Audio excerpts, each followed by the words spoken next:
Allez, il vous parle. Allez devant.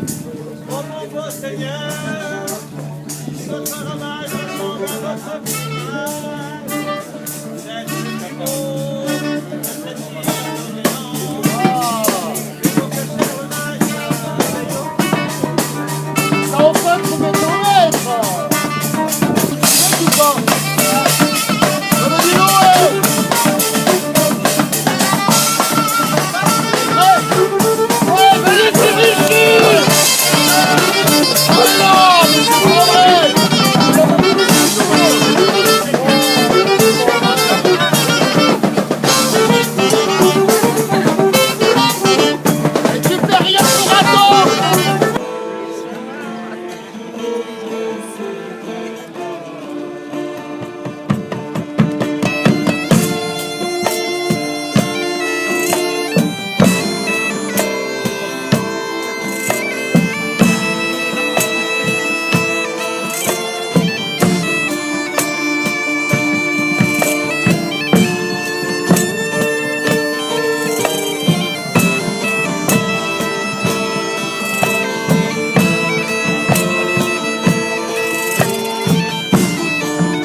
Et donc voilà, donc on va passer à l'étape d'après, on va attendre tout ça. Donc après, ce que je fais, c'est que je coupe des petits nœuds. Donc là, on est sur de la bougie. La bougie, c'est en cire d'abeille. Je ne sais pas si, braves gens, vous avez fait des péchés. Je ne suis pas là pour vous les dénombrer. Mais sachez qu'il est de bonne convenance d'aller à Saint-Jacques-de-Compostelle. Et là-bas, sur ce chemin, il s'est passé de nombreux miracles. En voici l'un d'entre eux.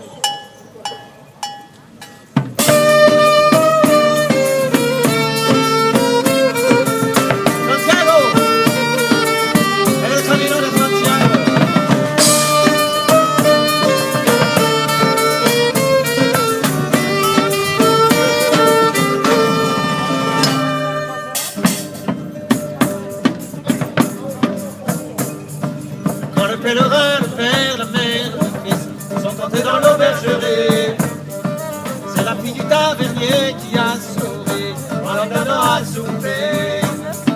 Quand minuit est arrivé, la jeune fille dans les bras du gars s'est glissée. Et le pèlerin l'a rejeté du lit, ça se avait juré. Elle est camino,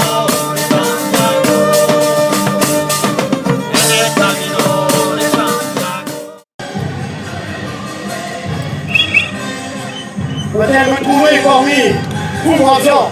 Safia! Approche, je suis là, ma mère. Viens!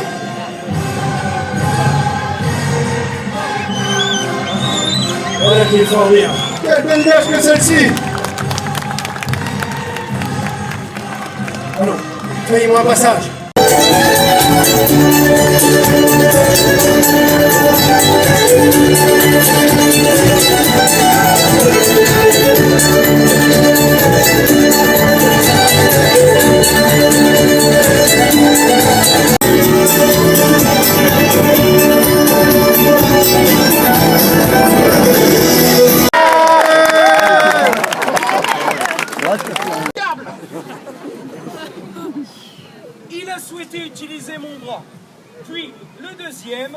et nous a suggéré quelques petites variantes. Par-dessous, dessous, par-dessus. Attends, par ici. Et par là.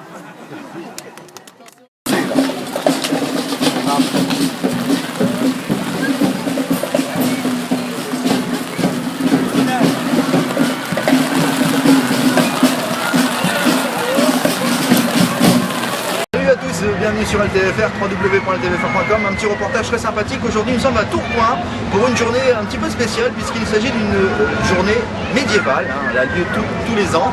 Et on va essayer de faire un petit peu ensemble le tour de ce qui est proposé. Ça a l'air d'être assez sympathique. Let's go, on va voir tout ça ensemble tout de suite. N'oubliez pas bien sûr de venir voter www.ltvfr.com. Que se passe-t-il ici? Ce n'est pas ainsi que des dames se comportent, voyons!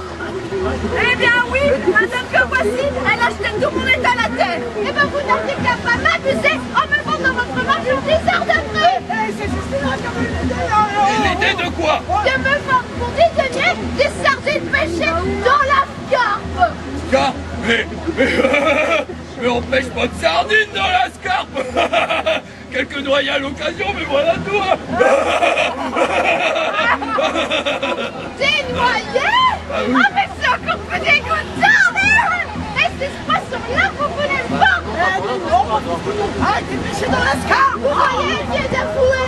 Mais avouez quoi? Eh ben que son mari les avait pas pêchés dans la scarpe. Mais ça, nous le savions déjà. Au Moyen-Âge, on torturait les gens et on va vous expliquer comment on le faisait avec la Vierge de Fer. C'est un mot qui n'a pas été émis comme ça sans réfléchir. Alors déjà, c'est en fer, Vierge de Fer, mais ils ont dit vierge. Qui c'est qui peut déflorer une vierge? Un homme. Donc il n'y a que les hommes qui vont dedans pour déflorer cette vierge. Voilà.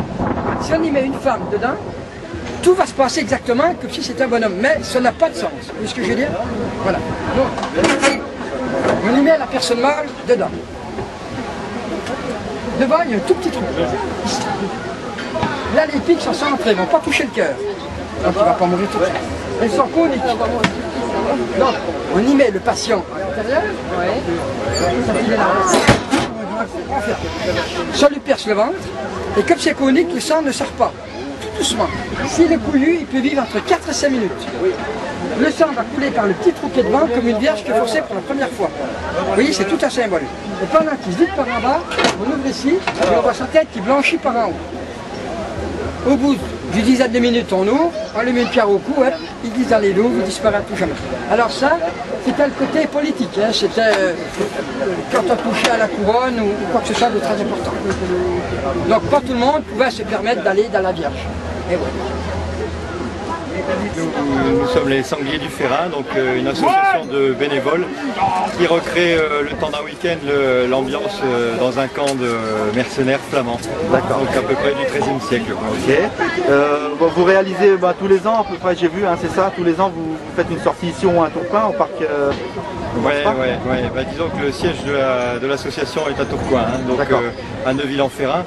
Donc je dirais qu'en priorité on fait la Franche-Foire, puis après on fait des prestations là où on peut avoir des contrats à Main, à Valenciennes, Hénin-Beaumont. D'accord. On peut vous joindre où exactement? Alors vous pouvez nous joindre au Cercle Saint-Raphaël, à la Marlière, à Neuville-en-Ferrin. D'accord. Voilà. Donc vous faites des prestations sur demande?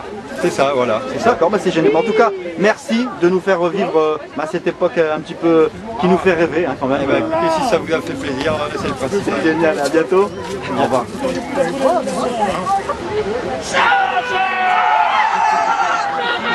Alors vous faites de la Côte de Maille. Voilà. Est-ce que vous pouvez me faire voir un petit peu comment vous procédez?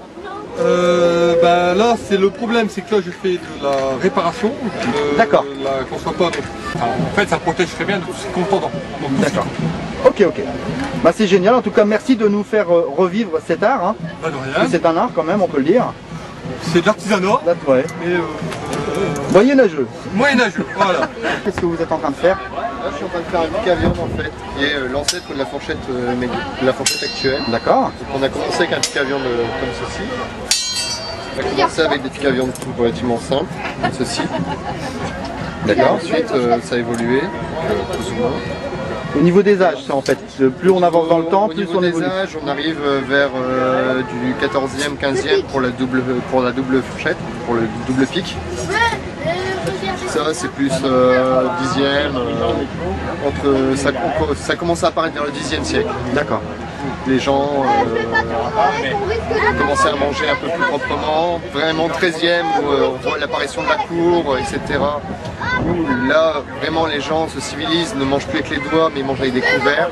Les règles de table sont établies, les règles au niveau du château sont établies. Et à partir de cela, on évolue. Donc le désavantage du pic à viande classique et celui-ci, c'est que quand on coupe, forcément la viande tourne, etc. Donc ils ont eu l'idée de faire de pointe. D'accord. Là je suis en train d'en réaliser un pour un moment de la compagnie. D'accord.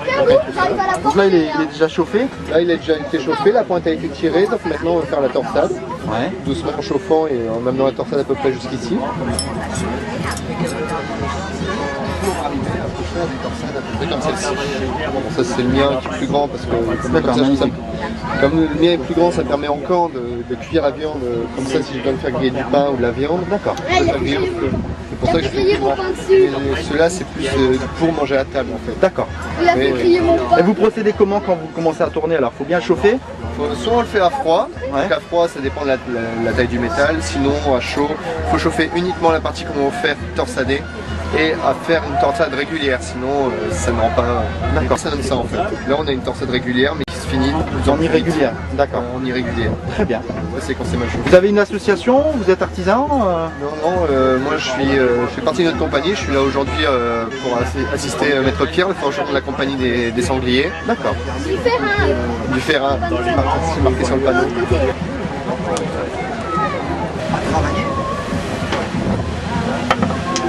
On ne peut pas à la fois tenir avec les mains et coudre correctement. Donc ce qu'on va faire, c'est qu'on va venir le pincer. On serre avec la langue. Et on a ces deux mains pour travailler avec deux aiguilles. Et on peut croiser le fil et serrer. Donc ça permet de maintenir. C'est encore utilisé de nos jours pour les serrer, pour fabriquer des sacs de chemin. Merci. Et non, c'est pas pour enlever le gros poil que j'ai dans la main.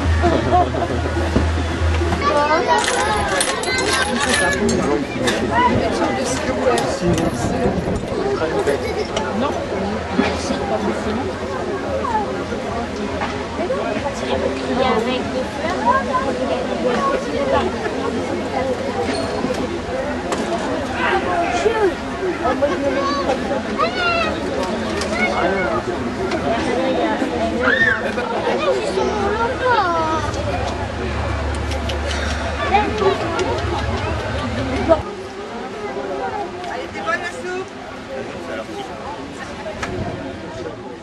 J'espère tout simplement que ce reportage vous a fait plaisir et qu'il vous a bien sûr permis de voyager, de rêver. A très bientôt sur ltvfr.com, www.ltvfr.com. N'oubliez pas de venir voter. Ciao, bye bye.